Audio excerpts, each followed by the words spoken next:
Hello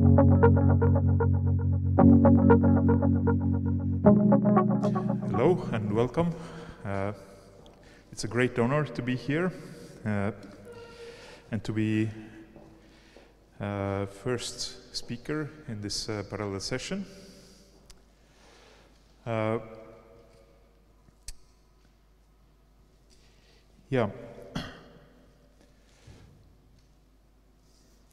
So I guess you have heard about Selfie tool already before,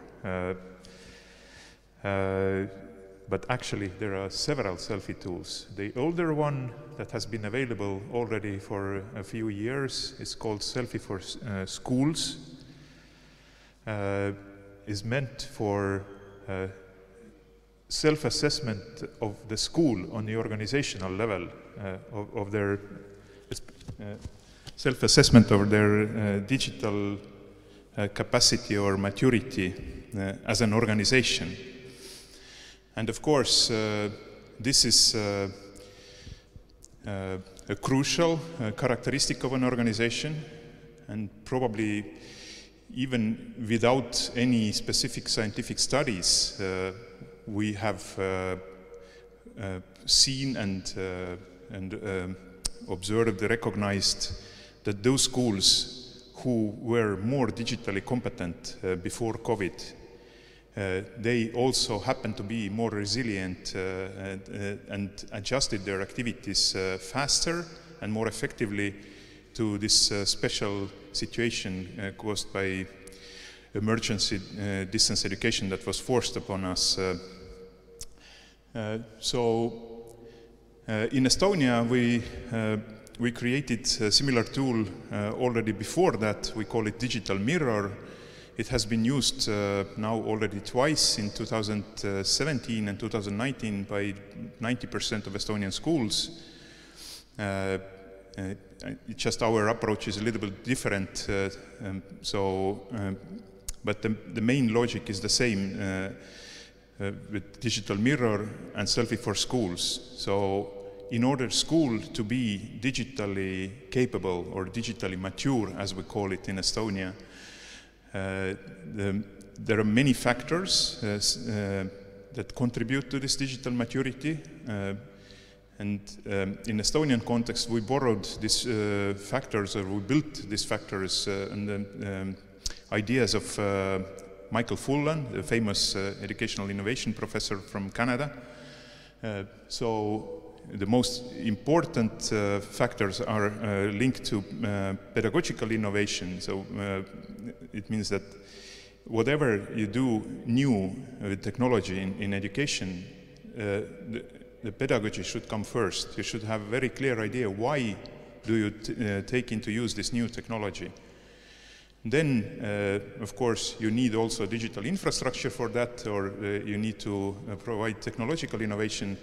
But Fullan points out also the third important knowledge, and this is change management knowledge. It means that if you are the head of the organization, you need to understand that not all teachers and students and parents in your school are not taking this innovation or not coping with this innovation in the same way. So Selfie for Schools includes also part of this pedagogical innovation factors or indicators, and within them also the teacher's digital competence. But this is very small subset of items in this instrument that measures teachers' digital competence. And also Selfie for Schools doesn't provide right now the follow-up actions. It means that once you have your self-assessment completed, you should use it for planning the digital strategy of the school for the next 2 or 3 years. So this is what we provide in our Estonian Digital Mirror already. But my research group is currently involved in one of the follow-up projects of the digital or Selfie for Schools, where we build exactly this component, the missing component of the follow-up activities to use Selfie's data to plan digital strategy. Yeah, but coping with change, as I said, is important thing you need to understand in this context of educational innovation. And here I'm referring to famous theory from Everett Rogers that originates already from 1960s, and it's called innovation diffusion theory, which claims that people have quite persistent attitudes towards any innovation, and not only the innovation in their workplace, like in school for teachers. So there are always 16% of teachers who are against any kind of innovation. It doesn't have to be digital innovation, any innovation in the school, and they are lagging behind. They're actually actively working against of this innovation. And then there are 34% of both early and late majority, which means like the total overwhelming majority of teachers who are not so eager to jump in. But you can affect it. So you can affect it by making this innovation unavoidable. This is what this COVID pandemics did for us. All the teachers, doesn't matter if you're a laggard or late majority, you just had to switch your teaching online. Or you can systematically, incrementally raise the digital competence of teachers to the level that they don't fear so much this innovation and are more ready, even if they are not very motivated to jump in. Yes, and with this idea in mind, the digital competence for educators, this kind of competence model was created in JRC, Joint Research Center, Seville, and it was first released in all European languages just as a reference framework. But the schools demanded more, and teachers, they expected that there will be also some easy-to-use online tool that helps teachers to assess their digital competence based on this framework. And this is exactly that was done now last year in 2020. So an expert group at JRC developed this online self-assessment tool that what we called Selfie for teachers.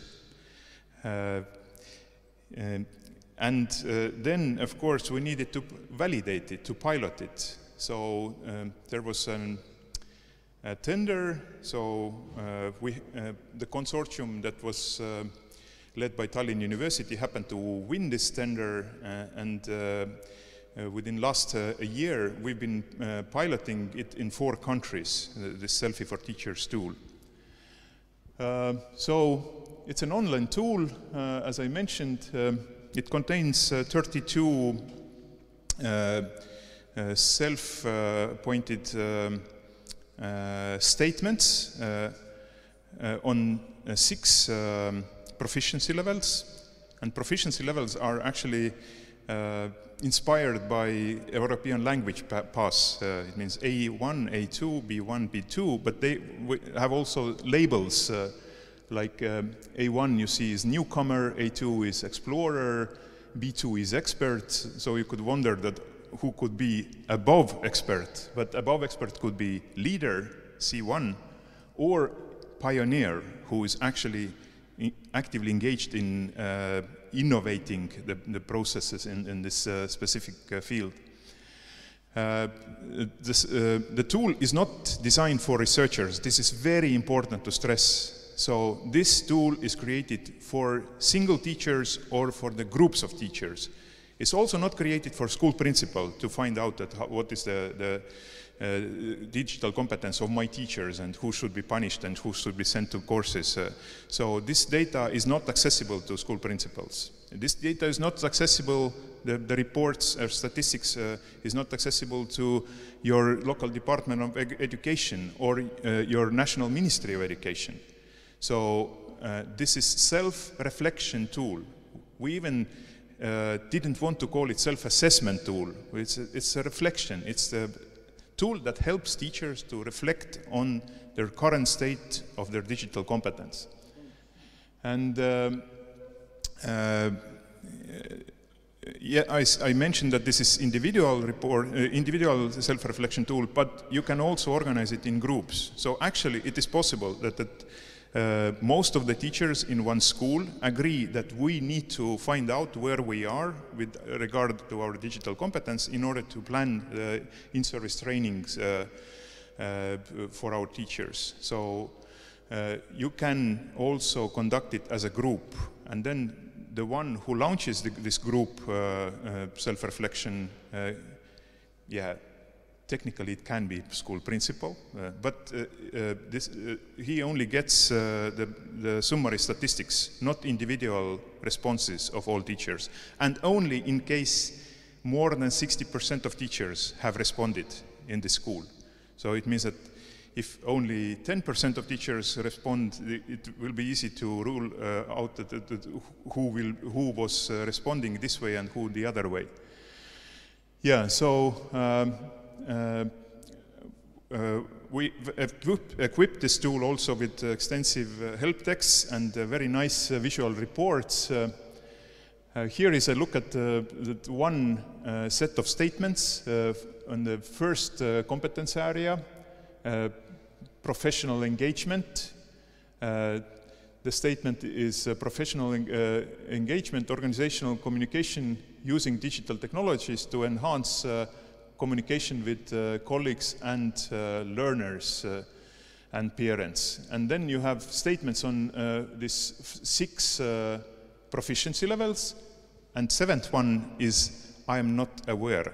So we didn't have it initially, but in the pilot we found out that actually some teachers requested, or they felt that they need also this kind of option. So because they said that we are not yet on level 1 with regard to this indicator. So this is how it looks like. You can take this test yourself. It was publicly opened, launched in the 5th of October this year, and by the end of this year it should be available in most of European languages. So these are the visual reports that the teacher will get in the end for each competence area, and for specific individual indicators in each area. This is the upper right disk, and then also your general digital competence.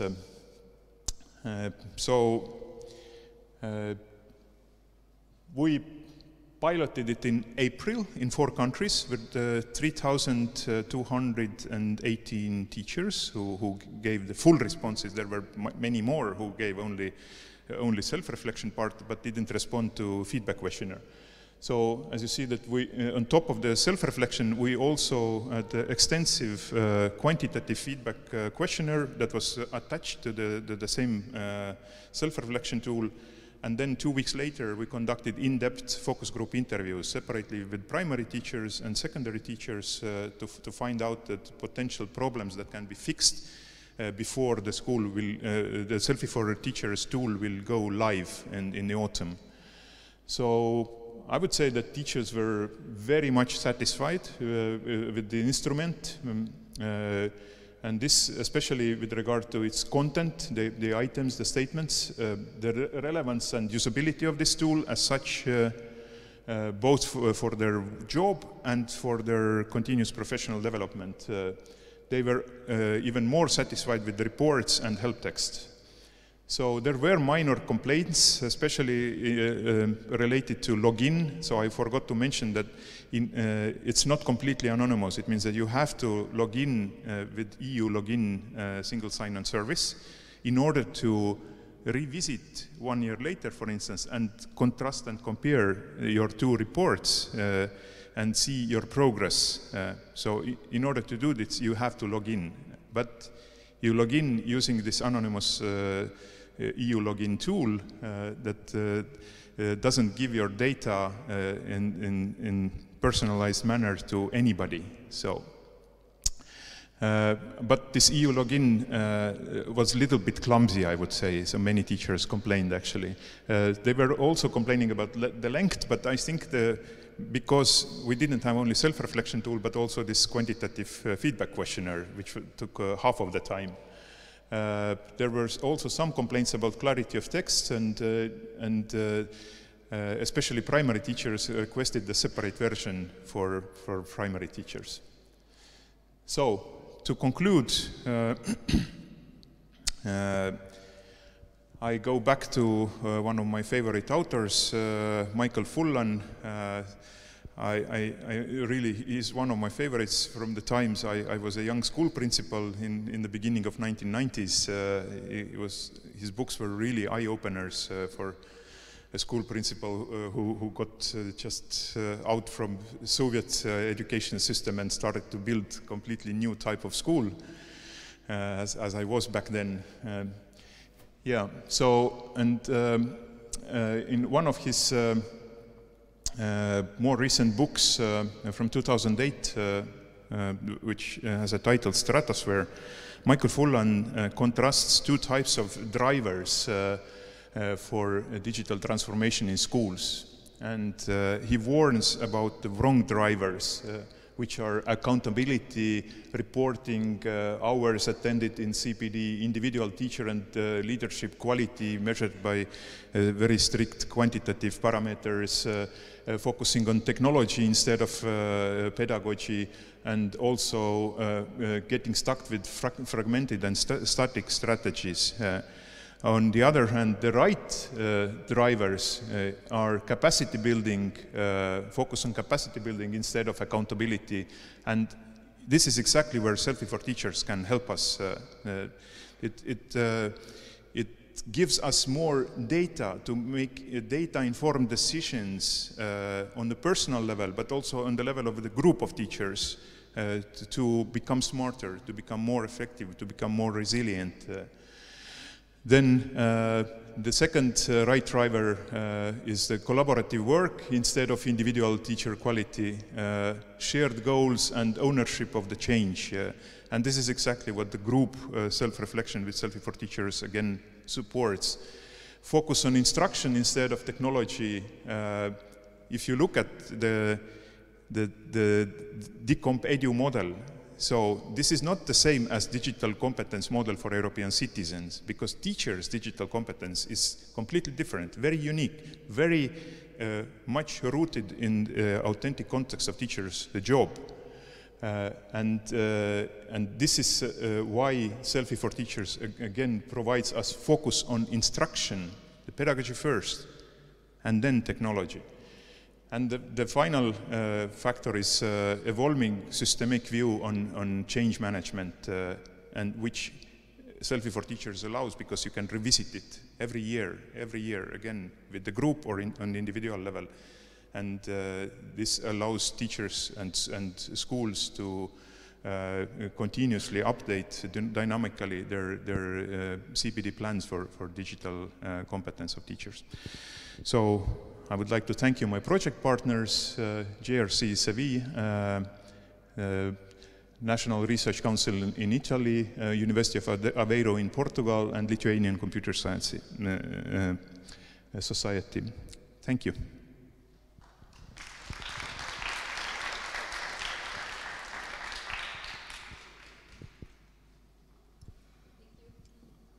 Thank you very much, Mart, for your very interesting presentation and useful for all of us who are teachers. Now I would like to give opportunity to the audience to ask questions. Do we have some questions? Okay, please.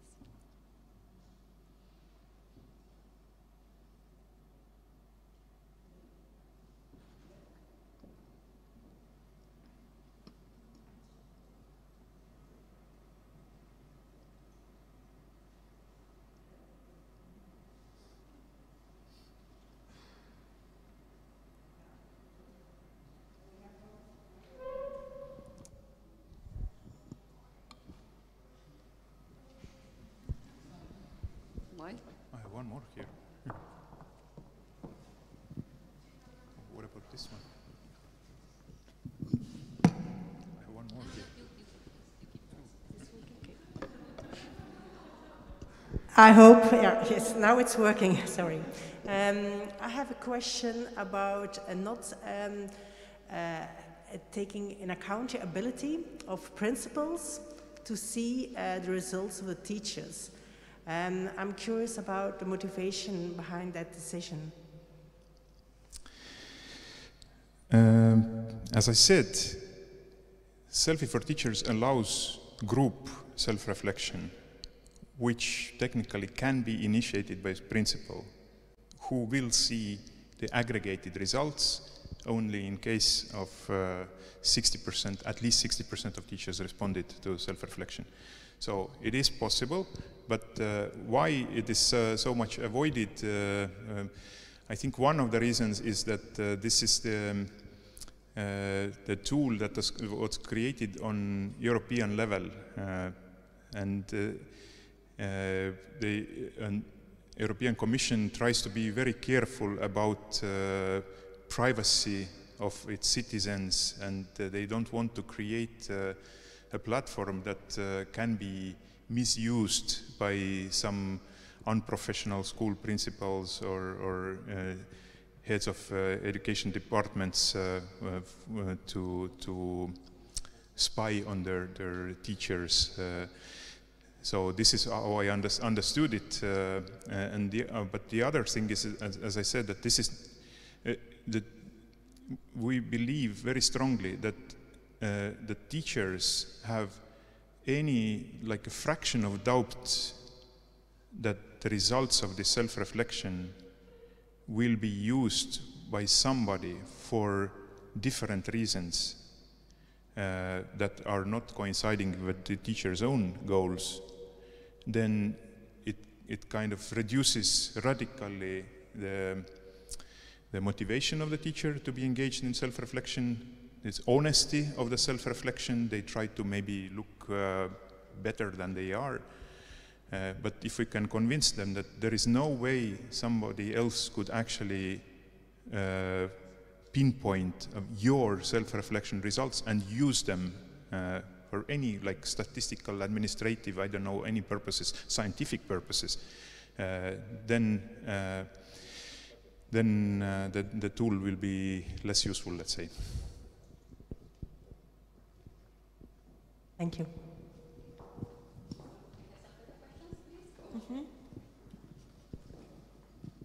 Hello. Since the pilot study was made in 2 northern and 2 southern European countries, do you think the standard would also work in Western Europe or in Central Europe?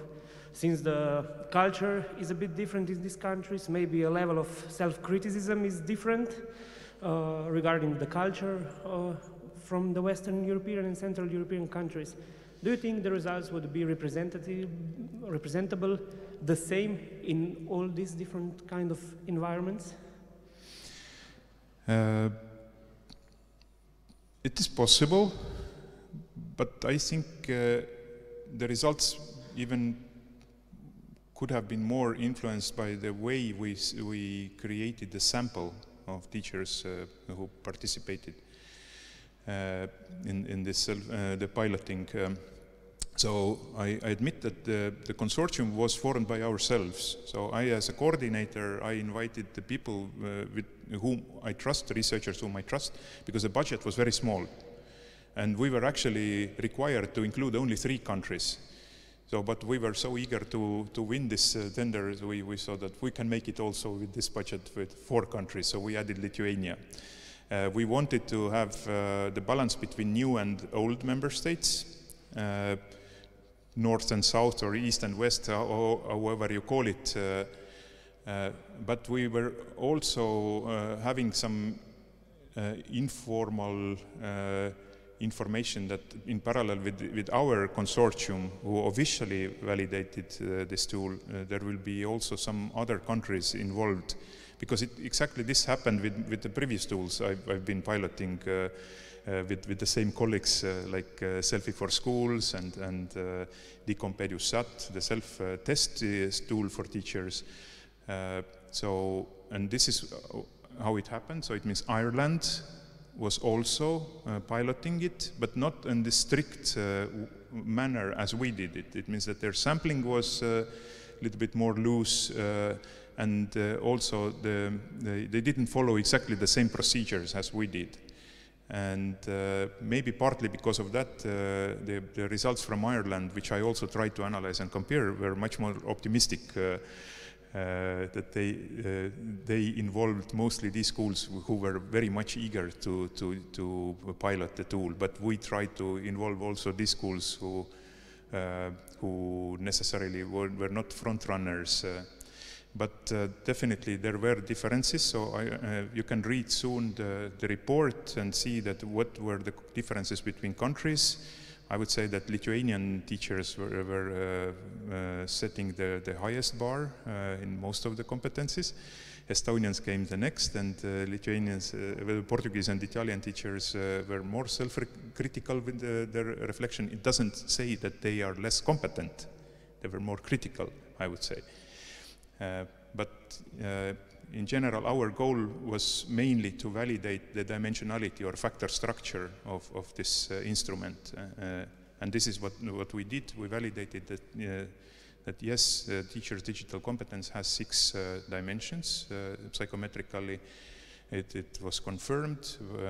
And we also did very thorough item analysis to identify if some items are overlapping, for instance, or are outliers. So there were 2 items which were very close to it. One was related to computational thinking, which is not actually even translated in many languages. For instance, in Estonian and in Lithuanian language, we don't have this concept. So we had to replace it with close enough concept, and maybe this affected also results. And the other item that was outlier or almost outlier was the item about emerging technologies like AI and Internet of Things and so on. And with this experiences of the teachers with the very new emerging technologies seem to be very different in for instance, in Italy and Lithuania. Yeah. Thank you.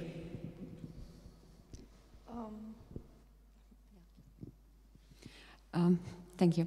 I would like to ask a weird question, whether you know which answers belong to women and which to men.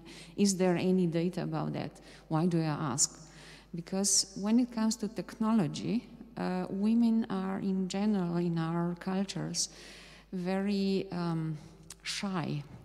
They claim they know much less than they know, and when it comes to male, they are usually much more self-aware and quite sure in their knowledge. Actually, I personally don't subscribe of this kind of gender stereotypes, and of course, I also must admit that as this quantitative analysis report was anyway already more than 100 pages long,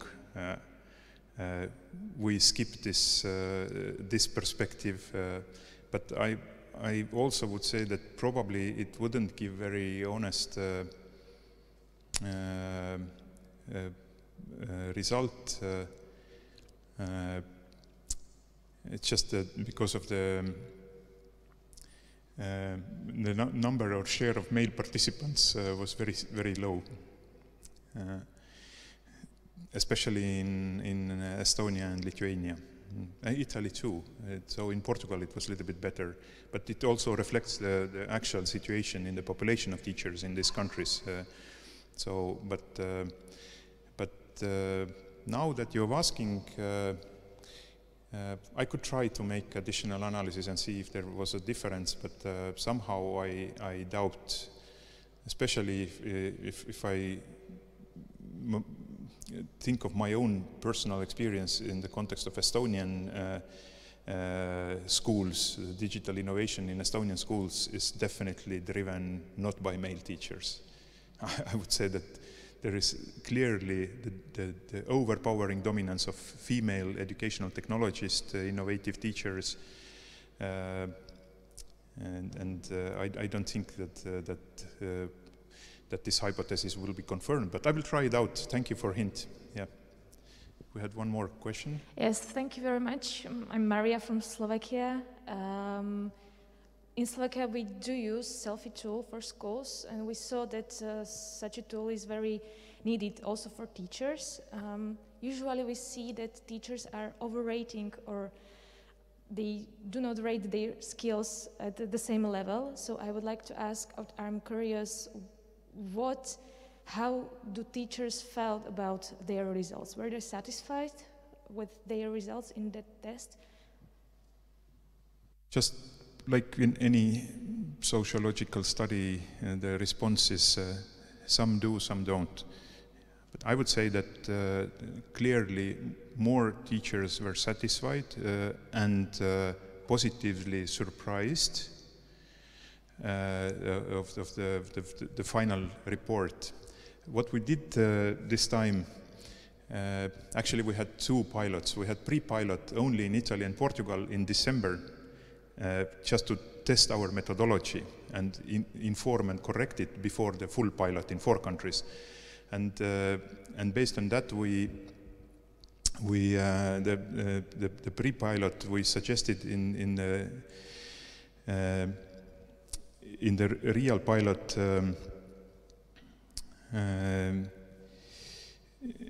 this addition that before they engage in self-reflection, they have to just estimate their general level, A1, A2, B1, B2. And then we compared it with the results of their self-reflection across these 32 items.